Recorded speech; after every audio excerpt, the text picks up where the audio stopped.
ይህ አዋዜ ልዩ ሰበር ነው። የአሜሪካው ፕሬዚደንት ዶናልድ ትራምፕ ትናንት ለሕዝባቸው በቀጥታ ንግግር አደረጉ። በቴሌቪዥን የተሰራጨ ከዋይት ሃውስ በሰጡት በዚህ መግለጫቸው ኢራንን እናደቃታለን ብለዋል። ትራምፕ ጦርነቱን የአሜሪካ ፍላጎት በተረጋገጠባቸው 15 ነጥቦች መሠረት ለመቋጨት የሚደረገው ድርድር እየቀጠለ በጎን ግን ኢራንን እንደ ሀገር ክፉኛ የመቀጥቀጥ ዘመቻ ተፋፍሞ ይቀጥላል ብለዋል። የአገዛዝ ለውጥ ማድረግ ግባችን አልነበረም አሉ ትራምፕ ከዋይት ሃውስ በቀጥታ ለሕዝባቸው በተላለፈ ንግግር። የአገዛዝ ለውጥ ማድረግ ግባችን አልነበረም፣ የአገዛዝ ለውጥ ብሎ ነገር ከአንደበታችን አልወጣም ብለዋል። ይሁንና አሉ ሲቀጥሉ፣ ይሁንና ግን የአገዛዝ ለውጥ ተፈጥሯል፣ ሁሉም መሪዎቻቸው ሞተዋልና ከዚህ ተርፈው የቀሩት ደግሞ በሙታኑ መጠን ያልጸነፉ የተሻለ ምክንያታዊ ናቸው ብለዋል። ስምምነት ከሌለ አሉ ትራምፕ ሲያራዝሙ፣ ስምምነት ላይ ካልተደረሰም የኤሌክትሪክ ኃይል አመንጪ ተቋሞቻቸውን እያንዳንዱን ተራ በተራ ወይም ሁሉንም የኤሌክትሪክ ኃይል ማመንጫ ተቋሞቻቸውን በአንድ ጊዜ በገፍ ድብደባ በማውደም ዶግ አመድ እናደርገዋለን ብለዋል። የኢራን አንጡራ ሀብት የሆነውን የነዳጅ ዘይት ማምረቻና ማሰራጫ መሸጫ ተቋማት ለጥቃት እጅግ ቀላል ቢሆኑም አሜሪካ ሆን ብላ ራሷን አቅባለች። አሜሪካ መምታት ብትጀምር ግን ተቋሞቹ የመትረፍም ሆነ ተመልሶ የመገንባት ዕድል የላቸውም ብለዋል ትራምፕ ሲናገሩ በቢ2 ቦምብ አዝናቢዎች የደበደብናቸው የኒውክሌር ጣቢያዎቻቸው ክፉኛ ከመመታታቸው የተነሳ የኒውክሌር አመዳቸው አጠገብ ለመጠጋት ወራት ይፈጃል ብለዋል።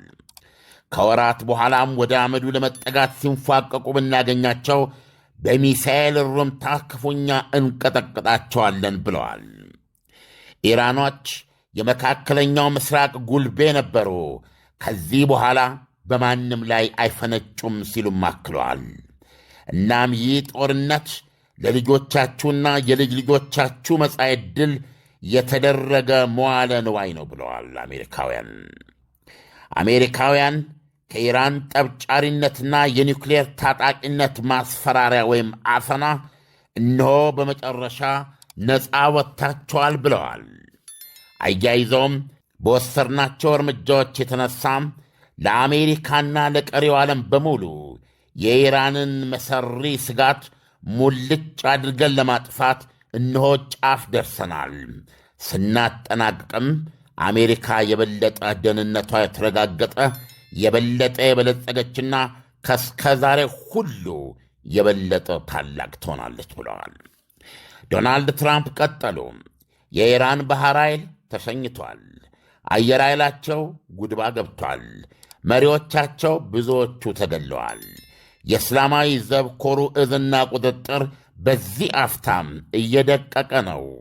ሰው አልቦችና ሚሳይሎች የመተኮስ አቅምና አቋማቸው በአስደናቂ ሁኔታ እየሰለለ ነው። የጦር መሣሪያ ፋብሪካዎቻቸውና መተኮሻዎቻቸው ዱቄት እየሆኑ ነው። የቀራቸው በጣት የሚቆጠሩ ብቻ ናቸው ብለዋል።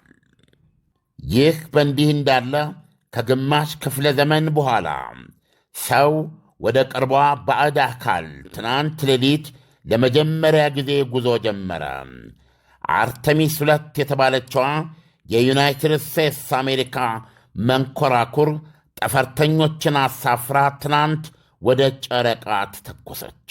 መንኮራኩሯ ለሚቀጥሉት 24 ሰዓታት በመሬት ምህዋር ላይ የሾረች ትቆይና ጠፈርተኞቹ ለቀጣዩ መሬትን የካደ ጉዞ ሁሉም ነገር ሁሉም ማሽን በትክክል እየሠራ መሆኑን ያረጋግጣሉ።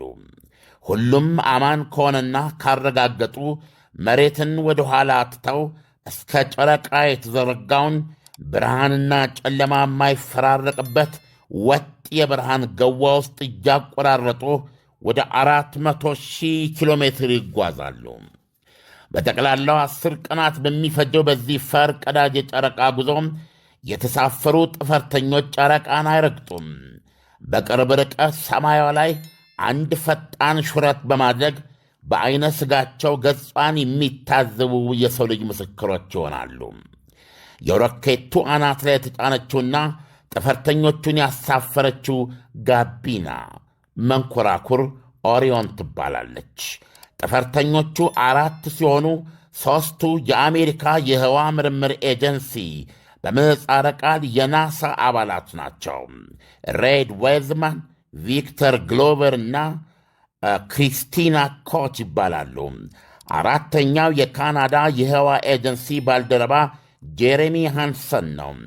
በ4ቱ ጥንቅር ውስጥ ጥቁር ሰውና እንስት በታሪክ ለመጀመሪያ ጊዜ መሬትን አብረው መልቀቃቸው ታውቋል።